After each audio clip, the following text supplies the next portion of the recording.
gozando siempre por Huancayo, Lita Ninanya, Rocío Porta y su pequeña María de los Ángeles, te canta el legendario Picaflor Huanca.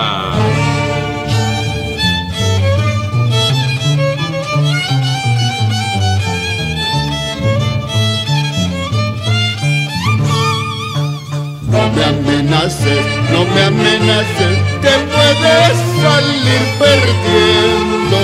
No me amenaces, no me amenaces, que puedes arrepentirte.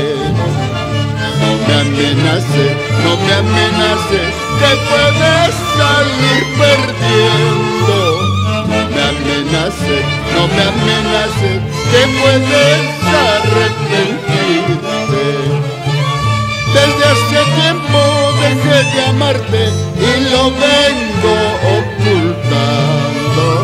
Solo un motivo me tiene unido, el respeto por mis hijos.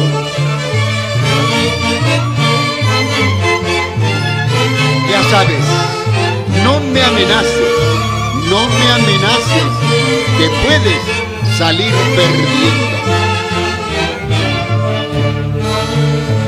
Quieres irte, puedes marcharte, yo no pienso detenerte.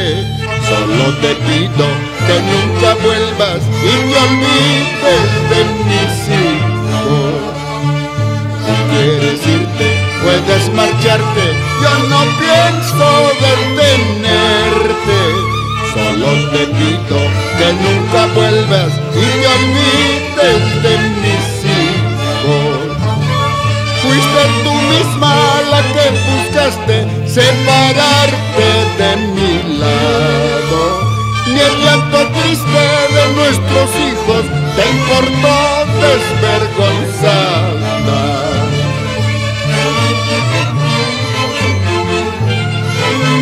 Para Huancayo, la hermosa tierra incontrastable.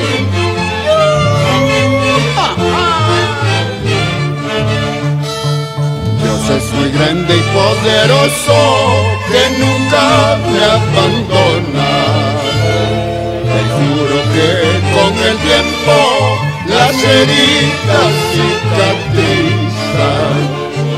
Dios es muy grande y poderoso que nunca me abandona. Te juro que con el tiempo cicatrizan las heridas.